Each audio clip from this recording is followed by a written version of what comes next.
April 14 അലിവുള്ള പരിശുദ്ധ കന്യക. 1534 April 14 കോൺസ്റ്റാന്റിനയിലെ റോബിഗാനോയിൽ ഒരു അത്ഭുതം നടന്നു. പള്ളിക്കടുത്തുള്ള കപ്പോളയിൽ വച്ചിരുന്ന 14-ാം നൂറ്റാണ്ടിലെ ഒരു രൂപത്തിന് മുൻപിൽ പ്രാർത്ഥിച്ചു കൊണ്ടിരുന്ന അംഗവൈകല്യമുള്ള ഒരു പെൺകുട്ടി സുഖം പ്രാപിച്ചു.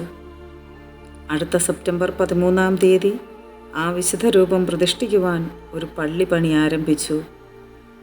1611 പള്ളിയുടെ പണി തീരുകയും റോബിഗാനോ ഒരു സ്വയംഭരണ ദേവാലയമാവുകയും ചെയ്തു. 1896-97 വെനീസിലെ കൊത്തുപണിക്കാരനായ ലഡ്വിഗ് മേയർ കൊത്തിവെച്ച കോൺസ്റ്റാന്റിനയിലെ അത്ഭുതങ്ങൾ രണ്ട് വശത്തുമുള്ള മതിലിൽ കാണാം. ഒന്ന് പെൺകുട്ടി കന്യക മറിയത്തിൻ്റെ രൂപത്തിന് മുൻപിൽ പ്രാർത്ഥിക്കുന്നതും മറ്റേത് അവൾ ഊന്നുവടി കൂടാതെ നടന്നു നീങ്ങുന്നതുമാണ്.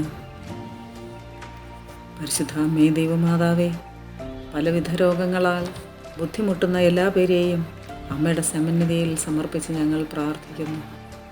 അവർക്ക് വേണ്ടിയും അമ്മ ഈശോയോട് പ്രാർത്ഥിക്കണമേ.